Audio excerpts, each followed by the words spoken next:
Salve Maria Santíssima. Mais um áudio acerca dos anjos. Um anjo pode mover a vontade de outro. Quanto ao segundo, assim se procede. Parece que um anjo pode mover a vontade de outro anjo. Primeiro ponto. Com efeito, segundo Dionísio, assim como um anjo ilumina outro, da mesma maneira ele o purifica e o aperfeiçoa. Ora, a purificação e perfeição parecem pertencer à vontade, porque a purificação parece se referir à sordidez do pecado. Domínio da vontade, a perfeição parece se realizar pela consecução do seu fim, objeto da vontade. Logo, um anjo pode mover a vontade de outro. Segundo ponto. Além disso, Dionísio diz que os nomes dos anjos designam suas propriedades. Serafim significa aquele que está incandescente ou que aquece. Isso se refere ao amor, que é da ordem da vontade. Por conseguinte, um anjo move a vontade de outro. Terceiro ponto. Ademais, o filósofo diz no livro terceiro da Alma que o apetite superior move o inferior. Ora, como o intelecto de um anjo superior é superior, assim também o apetite. Logo parece que o anjo superior pode modificar a vontade de um outro.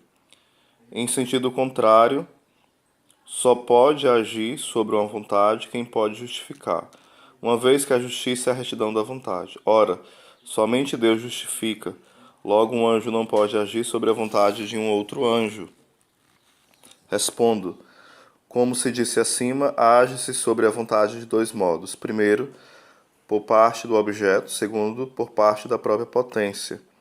Por parte do objeto, a vontade é movida pelo próprio bem, que constitui seu objeto, como o apetite é movido pelo que é desejável, e também por quem revela o objeto, ou seja, por quem demonstra que algo é bom.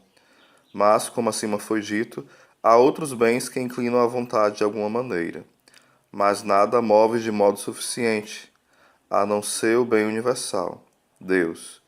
E é somente Deus que mostra esse bem para ser visto em sua essência pelos bem-aventurados. Assim, a Moisés que dizia: Mostra-me a tua glória. Ele respondeu: Eu te mostrarei todo o meu bem.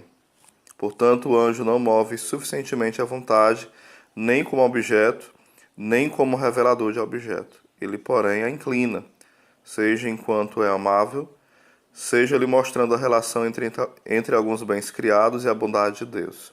Assim, a modo de persuasão, ele pode inclinar ao amor da criatura ou de Deus.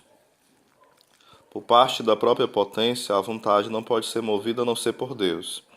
A operação da vontade é uma inclinação daquele que quer para o objeto desejado. Ora, só pode agir sobre essa inclinação quem conferiu à criatura a potência de querer. Assim, só o agente que dá a potência de onde procede essa inclinação natural pode agir sobre a inclinação natural. Ora, somente Deus dá à criatura a potência de querer, porque só ele é autor da natureza intelectual. Por conseguinte, um anjo não pode mover a vontade de outro anjo. Primeiro ponto.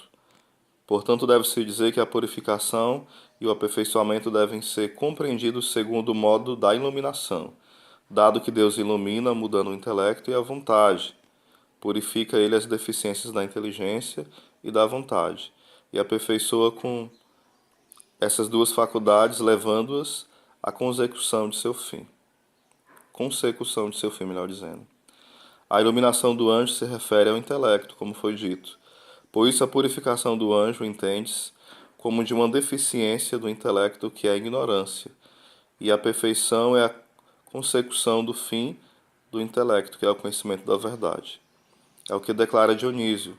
Nas hierarquias celestes, a purificação se dá nas essências, que são os sujeitos dessa iluminação, como iluminação que lhes é desconhecida, conduzindo-as a uma ciência mais perfeita.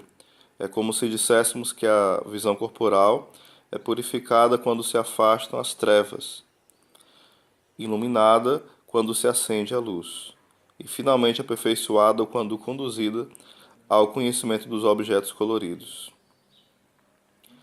Pode-se dizer que um anjo pode, é o segundo ponto, pode-se dizer que um anjo pode levar, outra ao amor de Deus, por modo de persuasão, como já foi dito. Terceiro ponto, deve-se dizer que o filósofo fala do apetite inferior sensitivo, que pode ser movido pelo apetite superior intelectivo, porque os dois pertencem à mesma natureza da alma e porque o apetite inferior é uma potência de um órgão do corpo. E isso não tem lugar entre os anjos. Então, segundo ponto aqui sobre os anjos.